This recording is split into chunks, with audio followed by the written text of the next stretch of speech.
my name's Josh. Welcome to Business Brew. My day job is tinderbox marketing, and I've been told that I don't talk about myself enough during this, and I don't get the benefit of it. So tinderbox marketing, I just help people with their marketing, and in parentheses, like business development and sales. So if you're not really sure where sales and marketing intersect, I can help you with that because they're cousins, and a lot of people don't know I've been that. a beneficiary of your Yes, you have. clarity, and you do a great job. Thank you. And I need to come back to you. So now you have to introduce yourself and tell us a little bit about yourself, and then I'm going to come back and do a little bit of housekeeping. Okay, so my name is Staci Clary, and I own two businesses.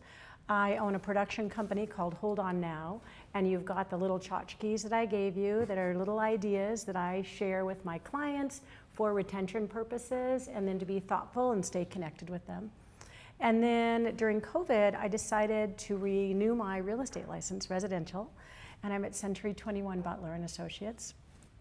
And I feel like my business purpose is just to make every moment count, because time goes by so fast, and making the most of every minute, whether it be with my children, my grandchildren, my family, my friends, and then through my connections at work is really important to me.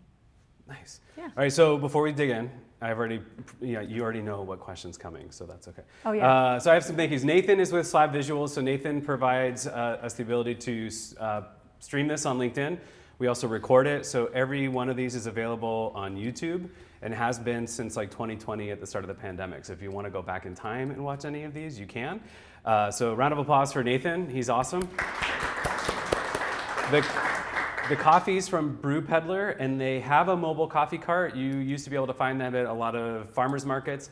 Now they have a location up on 29th. It's right by the Ross there. So a round of applause for Brew Peddler for the coffee this morning. And my good friend Mark is here with Startup Spokane and the Spokane Public Library. They provide us with the space and the location, so we're really thankful for them for allowing us to use this space.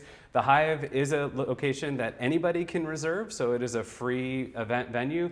Mark also has a lot of business resources available through Startup Spokane, so if you're trying to figure out how to do some research or get better at your business, start with Mark. Round of applause for Mark and Startup Spokane. So we're talking about the lost art of customer service. I'm wicked passionate about this idea because I think a lot of businesses fumble it, like they get all the way to the goal line and then they mess up. And I think when you tie it into marketing, you do all this work to get people to come to your business or to interact with your business, to not handle that interaction well. And I know you talk a lot about first impressions. Can you give me an example as we get started of a business that's maybe made that transformation either through like their automated phone system or just their customer service, and maybe what improvements you saw and what the result was? So we get a lot of clients that come to us that say they're getting negative reviews because they can't reach anybody at the front desk, whether it be a hotel, or they're having to leave a voicemail with a medical practitioner, and they're scared. Spokane Urology is where this leads me, because they have a huge volume of clients. They are one of the only urology practices in, I don't know, it's like in the Pacific region. Northwest. Their volume of calls is huge, and they were just getting hammered with negative reviews. Because my doctor is great, but I can't reach anybody. My doctor is great, but I can't reach anybody. So they reached out to Hold On Now, and we have been experimenting with their auto attendant. And the goal is to make it sound as human as it would be as speaking to a live person. So the voice talent that we choose is warm and professional, articulate, so you can understand her. She doesn't speak too fast. She's a voice actress out of Oregon, Springfield, Oregon. And then we mix it with music that is gentle, because this process is gentle, and mix it together, and people are prompting through the paths, the options, at a higher rate. And they still have got some negative reviews, but we are adjusting that. People are feeling more tended to in that space, and that's the goal. I mean, I've been a patient of Dr. Dieter's. My dad has been a patient of Dr. Dieter's. My husband's a big Yeah, one. so, and he's fantastic. Yeah. But everything else leading up to that is not great. It was not my favorite experience. So I know. They have a lot of room, but it sounds like you're trying to help them and get there. I'm not just me, you know, Hannah, the gal that's in charge of their entire office practice, is insanely committed to improving this space because patients don't have anywhere else to go. So we need to care for them in this space. And she's relentless. She pays attention to the details. She's hiring more back-end customer service staff to answer the phone. I don't remember the number, but they're in the building. So they're like here in Spokane, in the building, answering phones. And she's got a pulse on how many calls that they take a day and how long they're on hold to make sure that she can keep adjusting things. I mean, so it's nice when you have like a monopoly in a space, right? Like Yeah. Dr. Dieter's does. So you're getting all these calls. It's probably not going to stop. But I think most of us, or the rest of us, or a lot of us business owners, we're not in that space where we can afford to just have sloppy interactions with people. Right. So like, talk to me about that, the importance of that interaction, at least from our phone, like, because most of us are doing this on our cell phone, right? I know. So how do we do that? How do we improve that so that we're not losing business because we didn't grab a phone call or we don't have a voicemail set up? So monopoly is an interesting word because what I find is the larger the company, the less easy they are to reach. So it's like, wait a minute. You know, you are a big company, you have tons of customers all over the world, and I can't reach you? I'm gonna have to be on hold for like 2 hours? Or like, what? So that's a problem. So What was that? it sounds like Social Security. Oh my gosh. Oh my God, That's I so know. funny. So Okay. anyway, Or not funny. and then other big businesses get it right. You know, the airlines are getting it right. They're branding their on-hold space. They're being funny. If you, as we all have a cell phone, okay, and we're all conducting business on our phones, and voice over IPs are a great new technology for businesses. They're affordable phone systems. They can be, when you receive a phone call, they can ring multiple phones at once. So that's really nice. Nobody knows where you are. Great. And, but you need to make sure, I feel, your choice, but I feel like it's important to make sure your voicemail is, Not recorded in a bathroom? yeah, or like, Or not, just, yeah. make sure your voicemail's not full. Yeah. Oh, so irritating. I think automatically, and I know this is bad, but I think if your voicemail box is full, it's because you have creditors hounding you and you're not taking their calls anymore. Like, it's not a good Or impression you don't I have. care. Yeah, or you don't care. You don't care. Which one's worse, right? There's only like 12 in there. Erase them. You know? My God. So just like a small business, just say, hi, my name is Stacy, and I own ABC Company, and your call is really important to me. I'd love to get back to you. Please just leave me just be thoughtful about whatever you say. And this leads me to auto attendants. So if you're an owner of a company and you're very present in your business, outward facing to your customers, I think you should do your own voicemail for your business, or because you may not have a phone system, right? You've called, you know, whatever. Because you're the recognizable person. Ryan Schaff at Schaff Construction, great example. He's like, Stacy, I need an auto attendant, we're growing so fast. I'm like, okay, well, here's the script. Let's go over what you want to say. So we created a script. And I said, you know, Ryan, you are the face of Schaff. You are family owned. I think you should record it. And so he hasn't gotten back to me. I think he might have done it, or he will be doing it. But I really think authenticity and just aligning that your authentic self with your telephone experience is important. I just want to throw this out there. There's a lot of new faces. This format is not designed for me to ask all the questions. So if you have a question, first off, you got to raise your hand because we got to get the mic to you so that we get that on the recording. But if you have a question for Stacy, jump in. All right, so you're talking mostly about like the automated phone system space. Yes. And so I actually have a story. So I had a client a few years ago that they were a physical therapist. And when you called, the first 3 seconds of the recording were cut off because they didn't wait when they recorded it. So it came in sort of mid-sentence. And then the person who recorded it was clearly their front desk person who sounded miserable in the recording. Love it. Because you stand up, you Perfect. smile, even though no one can see it, you do all these things. And it was just so bad. I volunteered. I said, I want to record this for you because it's so bad. And I think it's still on their phone system. Yeah, me. Yeah. I was like, and I did the same thing. I was like, I got to record it. I put some brown noise so underneath bad. it to kind of make it sound less echo. Like I did a lot of stuff. It wasn't complicated. I did it on my laptop, right? Yeah. So I was, the thing I did to convince them was they were leaving money on the table, Sure. right? Because losing money. if it's not working, people aren't going to listen. And if it sounds miserable, they don't want to do business with you, right? So do you have any examples Sloppy. like that where you Oh, came every up- day. Yeah, okay. Every day. Every day I'll prospect or I'll get a phone call from somebody and I'll be like, okay, I'm going to call your business and record it so we can do kind of a before and after. Oh, my goodness. And then, maybe they choose to go with me, maybe they don't. It's just however they want to present to their clients is up to them. So what are those mistakes that you see common as you're recording it? And then we'll get to you.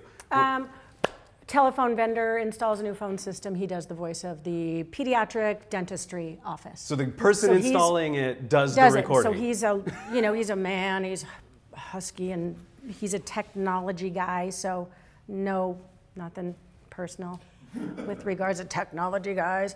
But, he sounds like that. He doesn't sound warm and fuzzy like my 2-year-old is going to feel comfortable getting their first dental experience here. Like, it's all about feeling, Yeah. and how we feel. So key. one mistake is letting the people installing it or whoever Yeah, just not record paying it. attention to what their telephone experience is. Yeah. As a business owner, you've invested thousands or millions of dollars in your company. Walk the walk of being a customer at every forward-facing point. If you're not calling your own phone system, Yeah, like you're I think missing an opportunity. It's like not visiting your own website. And it's free. Yeah. You can just call and say, yeah. Can you pass the mic? Oh, here we go. We got it. I recruited somebody to help. It's okay. You're going to be on camera too, by the way. Just so you know. He's like, whatever. All right, Will, what do you got, buddy? With your unique situation, like trying to help the urologist that is Yeah. a monopoly, Yeah, right, I know. deal with the little bit better customer service, I'm wondering if you have given any thought to and planned for the moral ambiguity that comes with that monopoly. Now, I'm not trying to adjudicate it. I'm just wondering if that's something you recognize and you've thought about. I take it personally, like the moral aspect of an experience is real. And to be ignored or dismissed is rude. And I do feel like the burden is on the business owner. Yeah, but I feel like you're missing the point. Maybe I'm not describing it correctly. There may be some of your customers calling up to that particular entity that does feel that since that is the only game in town and they have no choice but to engage within you because you are a monopoly, because you're a monopoly in that aspect, that might be something you want to plan for and think about, because that may leave one of your customers feeling powerless in the situation. So there is no choice. Okay. I get what you're saying. Do you get that? Yeah. I mean, Like, how do you plan for that in that space? well, they didn't, I don't think they planned for it. No, and the I reviews think- show it. Yeah, they didn't I'm plan calling the for only it. game in town. They either don't call me back or the phone system's horrible. Yeah. I now feel worse Yeah. in that situation. Yeah. And what happened, I think, is there was a couple practices that closed. And so in Coeur d'Alene or in, another area in the Pacific Northwest, I really feel like that was kind of part of the conversation, whereas they just kind of caught the ball. They're the ones, and they don't want to be jerks, So it was just kind of an accidental, and then they have also had a couple doctors leave. So it's just managing a really delicate experience. So. But you're right. I mean, if you feel like you're in a rough situation, and I think in healthcare in general, with specialty, there's a lack of specialists, right? It can leave the customer patient feeling really at a disadvantage. So do you take that into consideration when you're helping them through that process? If they recognize it, Okay. You're kind of relying on them to tell you. yeah, because I can't monitor everybody's telephone experience until they get kind of, checked a little bit by somebody that says, hey, this is horrible. I'm working really hard with Providence right now, trying to get, because we're all going to be met with large companies with an auto attendant because of so many robocalls that come in that waste the time of the front desk person. Yeah. So a robocall can't press 1, press 2, press 0. So that's why you hear, thanks for calling ABC Company, press 0 to reach the front desk, because now they're cutting out all the spam. All right, so let's talk about that process. So you've come in, you've helped them, and we'll switch gears off of automated phone systems, I promise. But you've helped them maybe get a new recording, get that system. The on-hold messaging up. Are you coaching then the people who are answering the phone and what to do at that point? Or do you have advice for those folks? I've thought about going down that path, but I don't. It's the business owner's job to be self-aware enough to put the best forward-facing person in that space. The best person, most knowledgeable salesperson, on the floor to answer your questions. So I do encourage that. In fact, every business that asks for an auto attendant, I tell them that my first piece of advice is to have it live answered. Yeah. To have a human take your phone call. And then second is to replace the default music on hold with on-hold messaging that's fun and engaging and interesting so that I don't hang up. And meanwhile, I can learn a little bit about the unique products and services you offer or the history of your company. Because when else am I going to have a small talk conversation with your company unless I'm sitting in front of you, right? So that's that on-hold small talk. And it's like interesting and keeping me on hold and I'm not hanging up. And then I get to my person and I'm like, okay, I need to order 4 of these, 2 of these, when will they be delivered? Yeah. Or I need to make an appointment for my teeth to be cleaned. I think you're the key. So this actually could go back to Will's question. If you know that you're in an industry or in healthcare and you're like the only game in town, your on-hold messaging could maybe go take steps to address that a little bit. Yes. And not so much as to be so direct as we know you don't have another option. No. But to be really mindful in what that message is. We know we have you at a disadvantage, so, right. At Spokane Urology, we had said things in the very beginning that were like, we have a new system to better, to make you feel more connected. Yeah. So we're hoping for patience. We've chosen to not do on-hold messaging yet. We're doing music because what are we going to say? Yeah. Because in some cases, that's somebody's worst day and they're calling you. Right? I know. And so I'm like, are we gonna talk about the doctors? Are we gonna talk about the specialties that they offer? I don't know yet. Yeah. So there isn't a cookie cutter way. It's really being super thoughtful. Yeah. And I think with medical, I think it can be fun to share details and information. A lot of dental practices talk about their dentists and where they grew up and their outdoor experiences. And, that's really fun to know that, Dr. James was a WSU grad. Something you might have in common when you come in and see him for your cleaning. So it's chatty stuff like that. On hold, it's not just canned, boring things. Yeah. Kelly, you got a question. What do you got? So let's do a different point of view. So instead of a customer, now it's a sales call. Someone's like, oh, I want to do business with this company. I'm going to call in and I'm hoping to get the decision maker. I want to make a sale. But then from the business side of it, it's like, yes, I'm open to being sold, but I'm really busy and I have a lot of time. I don't want to be bothered, especially if you get called by Yelp and Google. And random. Do you have any ideas or suggestions on how to put that hold music or messaging so that if you are a salesperson that you feel like you're going to get somewhere and not bother the other? Well, I think cold calling, that's kind of what I do it all the time. It's kind of old school, but clarify your question. So business to business for me. So I'm calling a business, right? And so rephrase that for me because I don't. So is there a process so that the salesperson calling in Yeah. feels like I'm going to get somewhere, or I'm going to at least know it's going to be a hard no or something? Or is it just like, nope, just get the call to somebody, they're going to pick up their phone and they're just going to have to deal with the sales? So I guess it would be like, could you set up of the options? Oh. Could you say like press 8, if you're, a business, Yeah. press 8 for all business inquiries. But if you want to be a vendor. Yeah, right. Yeah.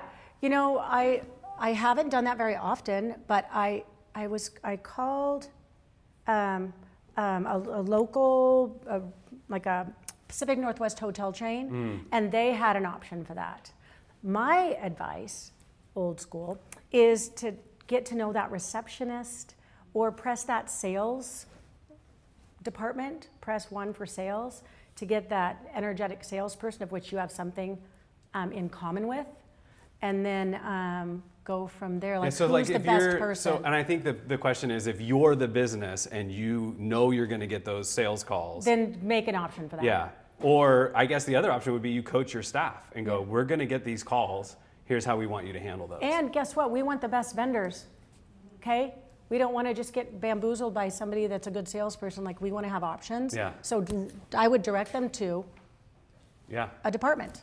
So let's talk about, you've talked a little bit about the voice, it matters. We met each other doing pledge hosting at KSPS. So you have a background in being on air. Yeah. You've probably recorded some messages for your clients.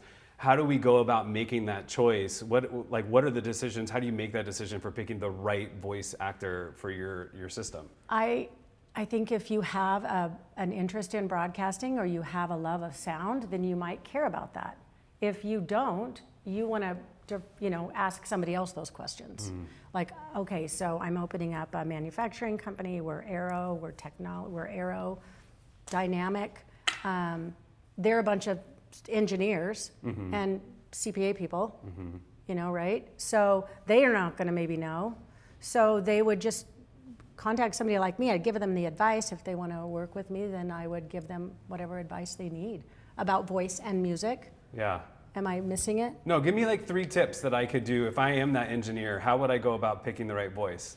Is it like pretend I'm my customer? I would go use your website as your guide and your client base as your guide. Okay. Okay, so who wants my products and services? Okay, they're this kind of person. Yeah. So I need this kind of sound and this kind of music Yeah. to brand. So it's just like any other aspect of marketing. It's really trying to put yourself in their shoes to make sure you're providing that accurate experience. And my advice might be different than what they're thinking. So we have to line those things up. Okay. I might think Anthony might be a better representation who is a deep male voice other than Angela, who's super upbeat and happy all the time. Got it, yeah. I'm building trust with sound. Yeah. I think that's really the key, is building trust with sound. Okay, let's pivot a little bit. I run my whole businesses off my cell phone. Yep. It's me on my voicemail, it's me that answers. I have sort of the rules that I follow, but I want to hear yours first. What are the tips you have for the folks who are running everything off their own cell phone? Start with voicemail. Just to make sure that your voicemail, write a script and read it a few times. Make sure that you record maybe in your car or in a closet and listen to it and redo it if you don't like it. And then record it again till you love it. Smile, first of all, not disingenuinely, but really when you have a smile on your face, it's like you actually sound better rather than just be like, hi. And I know tone matters, but we're all who we are. Just practice, record it, be done. We are who we are. Yeah. That's actually really funny. So, yeah, and then that's that. All right, so I've recorded the voicemail. Yeah. Now, this is one that really gets me. How do I answer the phone if I'm running my business off my cell phone? Hi, and this I'm is getting Stacy. Maddie, you're smiling like you're Yeah. laughing. So I want to hear from Maddie if you have like even just an experience to share at some point. But tell me, like, how do I answer the phone, knowing that I might get a mix of personal and business? And if I don't recognize the number, I don't know who's calling. I always answer my phone and I always introduce myself. Hi, this is Stacy. That's it. I mean, because I have two businesses. Yeah. And I just answer with enthusiasm and my first name. It's so annoying when you call a business or even just another person and they go, hello? I know, you're And you're like, okay, is this Bob? Like, Am I interrupting you? Do I have the right number? Yeah. Give me some. Okay, Maddie, well, you were smiling. What do you got? No, I completely agree. I mean, my sole job is to contact small business owners, which again, 90% of the time it's one individual, right? And there is nothing worse, especially if it's a name where you're like, I think I know how to pronounce this, but it's a 50-50 shot. But I think too, it's just difficult when you're calling on someone and you already know that like you're kind of calling out of the blue or they might not be in a great space, but there's nothing worse when they're like, hello? You're like, oh no, did I wake you up? Are you at the doctor's office? Like, what's happening? Yeah. And it just sets an odd precedent for the call. And that's business to business. So on the consumer side, it's like, yeah, as a customer, I would be mortified to be like, oh no, is this a bad time? Like, sorry, I don't mean to bother. That's just me though, and I have a problem with worrying about bothering people. But yeah, I just think the more you can be dialed in and introduce yourself, it also just brings confidence forward into the conversation, which is helpful. Oh yeah, I totally agree. You respond to that first before You know what do. I think is really exciting is like when someone hears the way you answer the phone and they naturally answer the phone, hello, they're like, oh wow, hi, this is Maddie, made me feel good. So I should maybe do that too, because we can just really learn the littlest things from people that can make a big difference in how we interact personally or in business. So be a good example. Yeah. And I think if there's like one takeaway from this, it's how you answer your own phone matters, right? And it really Your does set the voicemail tone. matters. And your voicemail Back to matters. that. Yeah. And definitely, echoey sounds so bad. I immediately think you did that while you were in the bathroom. Like that's my first thought. I should record a new voicemail while I'm sitting here. So, okay, we've talked about just all phone, but you also do real estate. You do this, and you've done probably a variety of other things. Your customer service, whether it's in person or over the phone, is oftentimes your first interaction with people. What are some of the things you've learned, some tips you have for people in that space? Like how do we get ready, whether it's our front desk person or it's us, for that first in-person interaction with a customer? Like how do we get ready for that? Well, I think first you have to really love what you do and have a really solid understanding. So what do we do if we don't love what we do? I'm just kidding. Change You don't have to. jobs. Yeah, change jobs. Quit. So love what you do. Okay. Love what you do and not be afraid to be excited about it. I mean, you guys, no one else in the world is as excited about on-hold messaging as me. Like, who does what I do? Yeah. Nobody. But it's such a cold and lonely space. And if somebody else doesn't pay attention to it, like, that's just terrible. It's a waste of our time. It really is. It's an opportunity or it's a complete waste of time. So I choose to make it a massive opportunity. And I get my clients excited about it. So just be excited about what you do. Don't be afraid to be yourself. This is kind of funny. I had these cookies in the back of my car and I was late for an appointment. And I'm meeting a buyer. And I know her well. And I said, Allie, I'm so sorry I'm late, but I have a cookie for you. She's like, yes. And I'm like, yes. So little things, like, you're not gonna have cookies in your car, but if you are running late and you can go, I got you a latte. Or, I don't know. Little opportunities to be authentic, be a human being, and still be helpful. Yeah, I always find if I'm running late for something, which doesn't happen a lot, but I try to text them and then let them know, and then I always tell them how, like, way longer than it's actually gonna be. Like, if I'm really gonna be 5 minutes late, I tell them, hey, I'm running 10 minutes behind, and then that way when I show up 5 minutes late, I actually showed up early based on my lateness estimate. So, things like that. All right, let's talk about front desk people. So I have a story. Okay. And I want to hear from you on this. So one of my kiddos goes to occupational therapy. Our first time there, we walk in. Front desk person doesn't look up. We've talked about Yeah, this. doesn't look up. I have to go and initiate that interaction. I have to go, hi. You're the patient. Yeah. She looks up and then looks like she doesn't want to be there, right? She's like, hi. That still doesn't engage, right? And I'm like, this is my son. We're here checking in. And she says, "Is this your first time?" I'm like, "No, like, yes, this is my first time, obviously."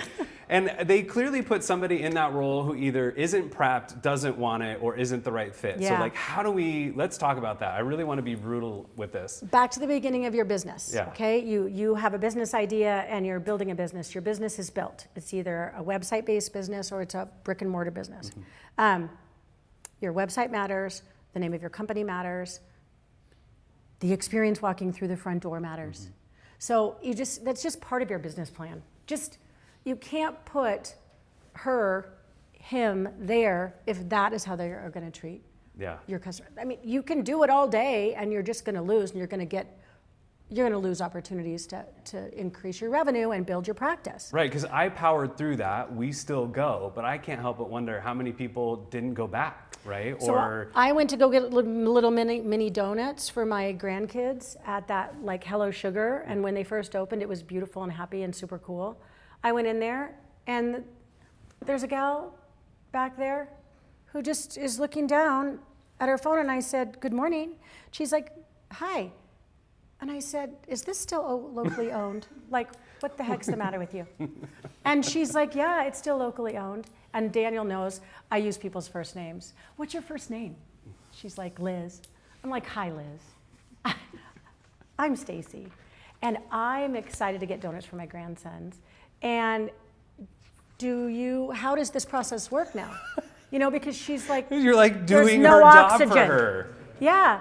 And I decided to leave because I was super sad, like I didn't get them donuts, but I was like, I'm not gonna have this interaction. I'm just gonna go ahead and pass. Raise your hand And I walked out. if you've walked Oh into my a God. business and walked out without actually doing business with them. Oh yeah. How much money is in the room right now that small businesses lost out on because either the experience was poor or Yeah. there was no one there or they were on their phone or Yeah. whatever, right?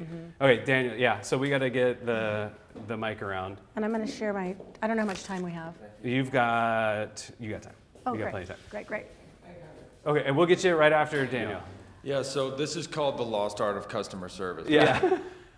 One thing you guys mentioned in the beginning is big businesses are less personable than small businesses. And it has me curious about how we're moving into a more digital age, and it seems like a lot of small businesses want to pretend to be big businesses. And in that process, they overlook the importance of customer service and the one-to-one interaction you can get with a client or a front desk receptionist, salesman, whatever it is. So my question is Mom, He was planted. what do you think has changed? Like, you've been in business for 30 years. What are people overlooking and trying to be new that they could implement just being old school and talking to people? Yeah, I think there is some real truth to, a local mom and pop mechanic shop that wants to present like their competition. So they will create sound that makes them sound more professional and bigger. So I think that's good, but I do feel like technology is kind of getting in the way of the human interaction, and businesses are starting to pull back on that.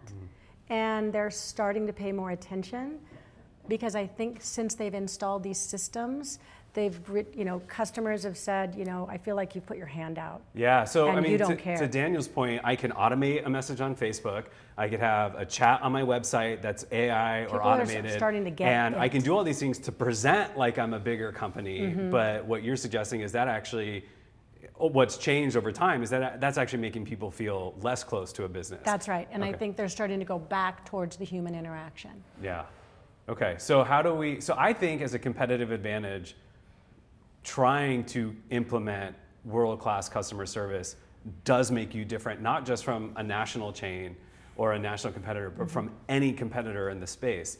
I think about grocery outlet. There's a grocery outlet right by my house. We go there all the time. I love grocery outlet, and they say hi to me every time I walk in. It is amazing. They're locally owned. Yeah, and they are. It's a franchise, but they're locally owned and operated. Directed by an old school grocery guy, Yeah, which like is- my dad, who talks to everybody all the time. And they do. They're Yeah. so nice. I ended up having this wonderful conversation with the person there about how my holidays went. Not great, by the way. And it was awesome, though. Like, they're so good. Yeah. How do we do that, now? How do we do that with all these digital options? What choices should we make?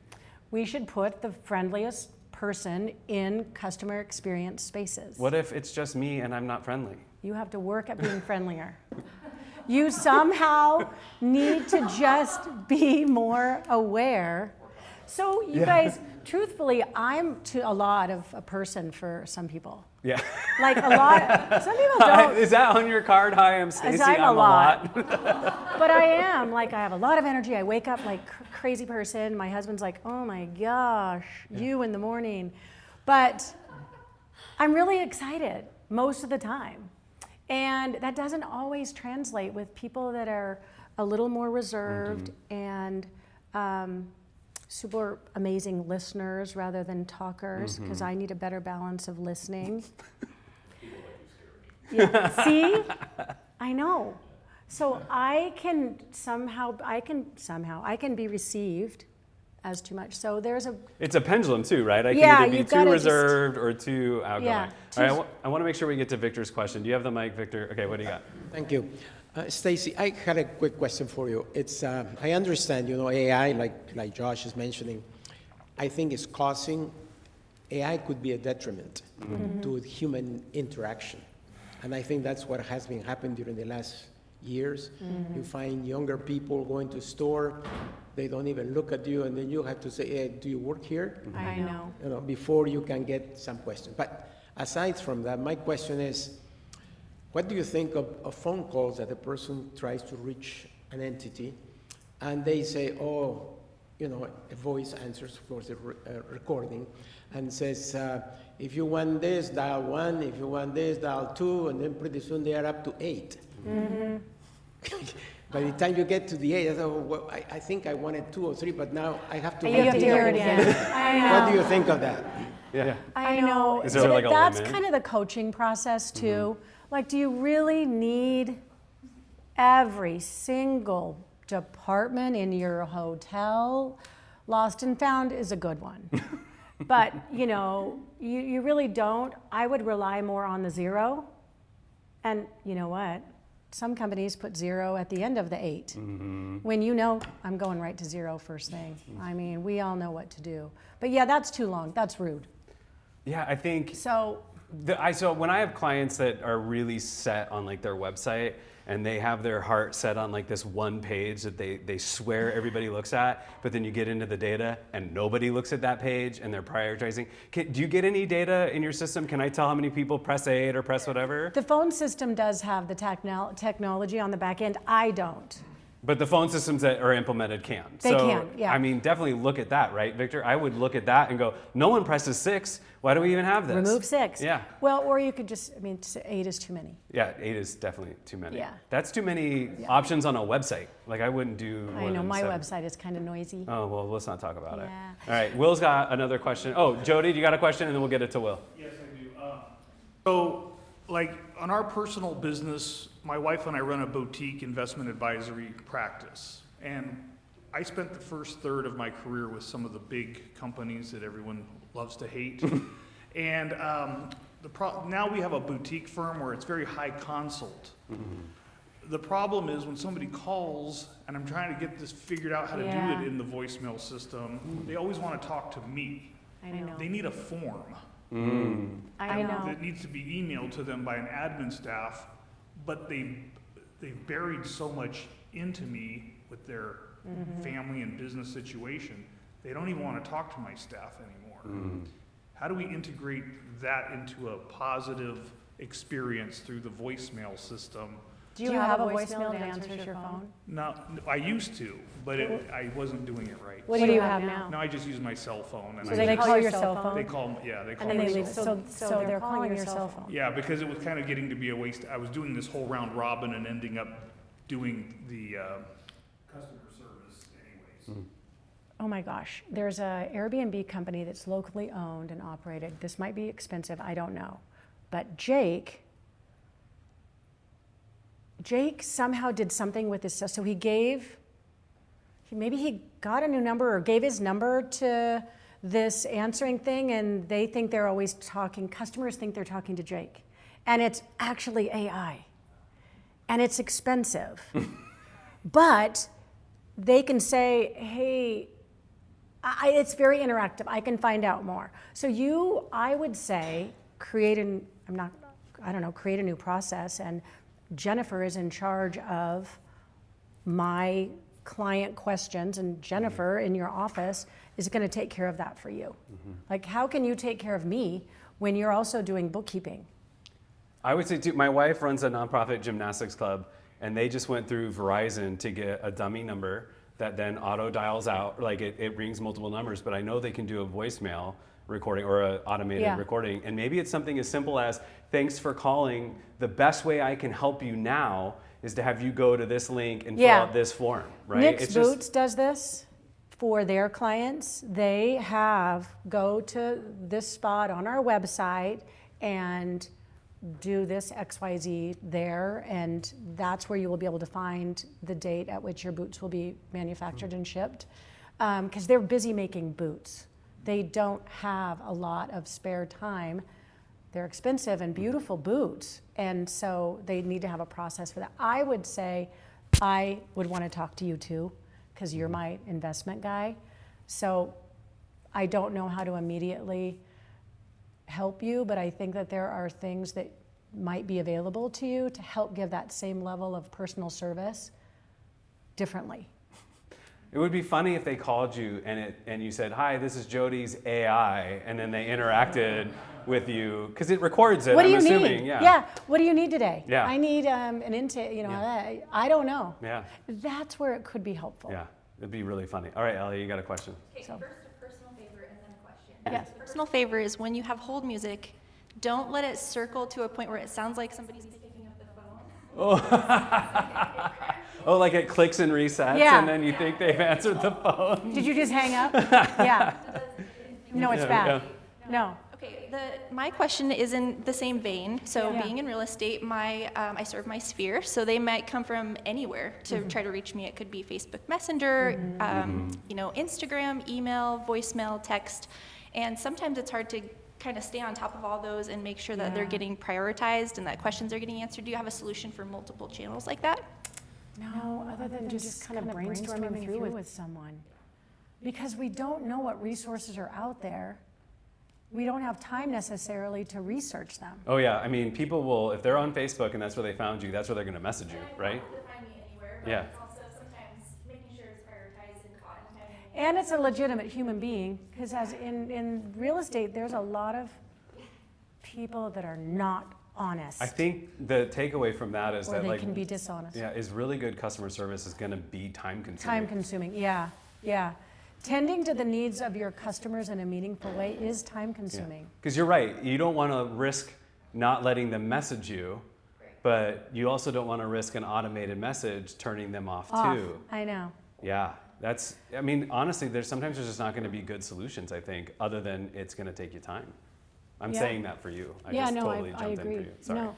And I gave you guys these little tchotchkes that I have because they're ways that I can interact with my clients that are different than being on the phone.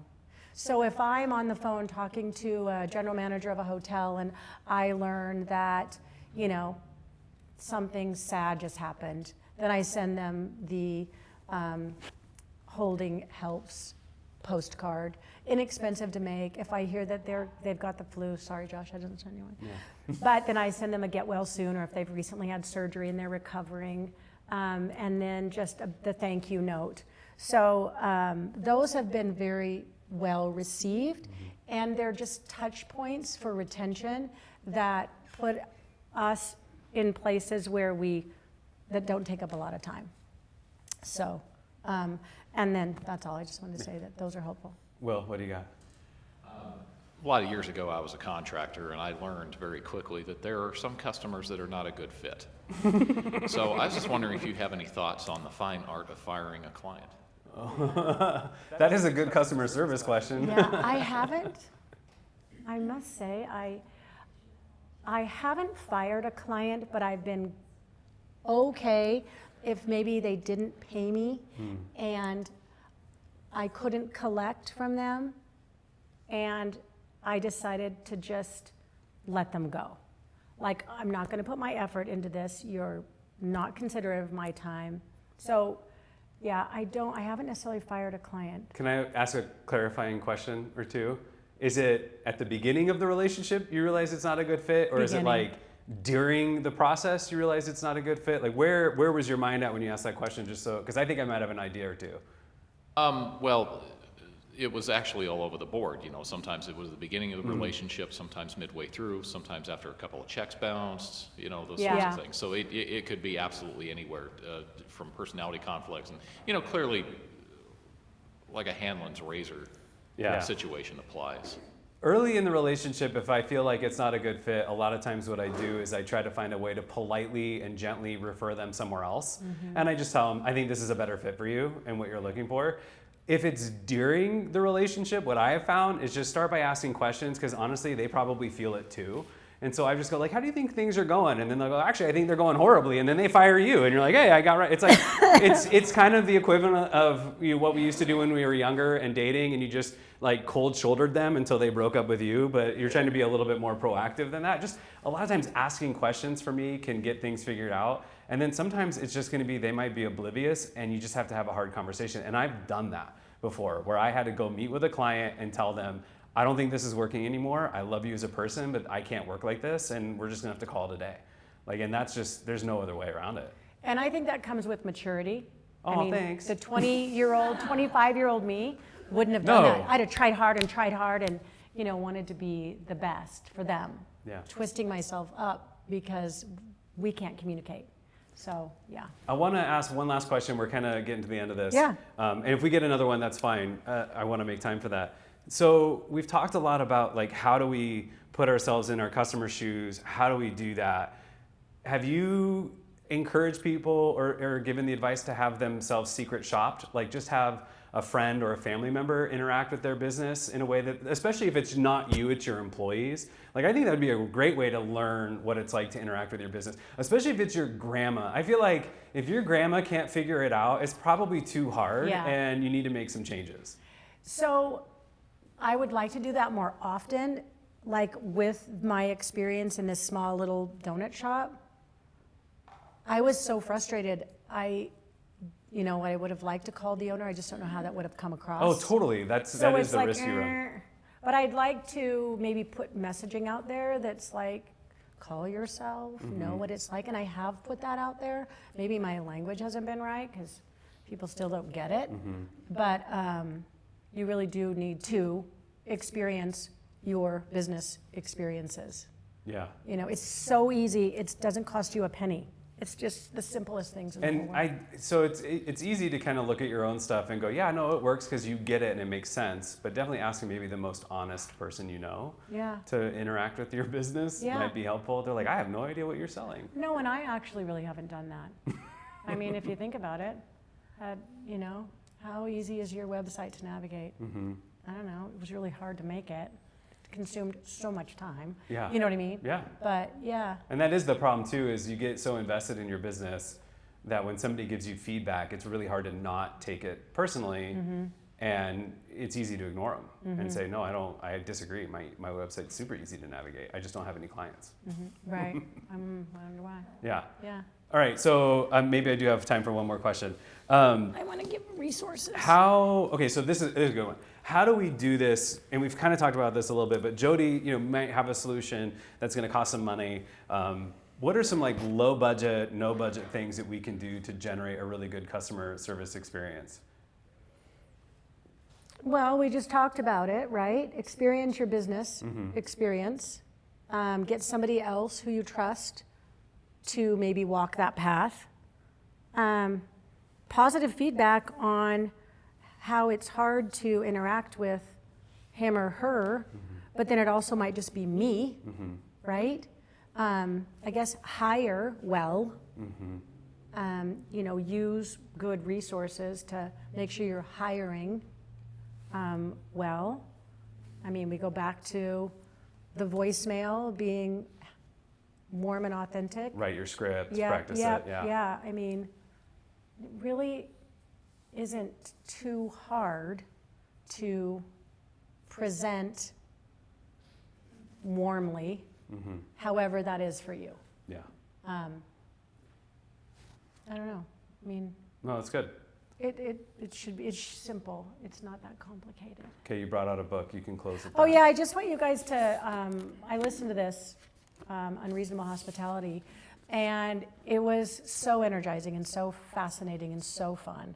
I just highly recommend that if you guys are on a road trip, Unreasonable Hospitality by Will Guidara. He had a goal of being a Michelin star restaurant owner, and it was kind of his path towards getting there.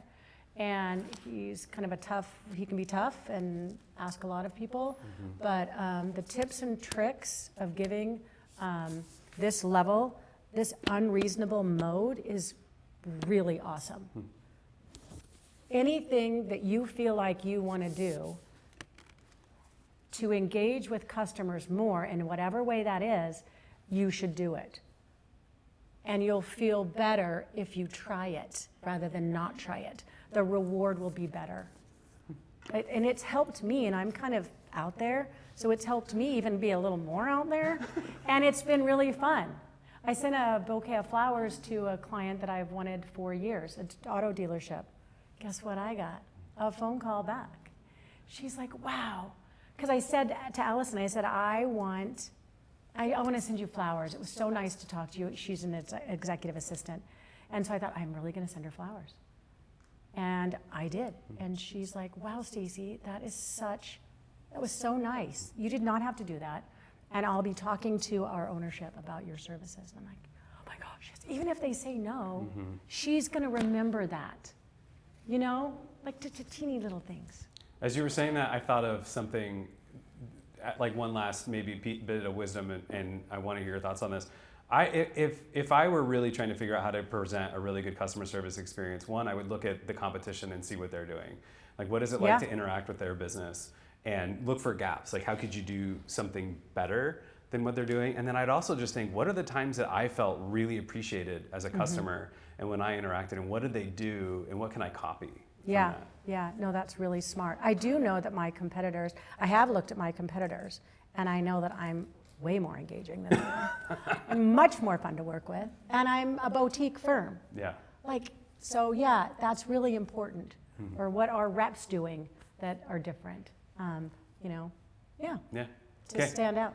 All right, thanks, Stacy. Round of applause for Stacy.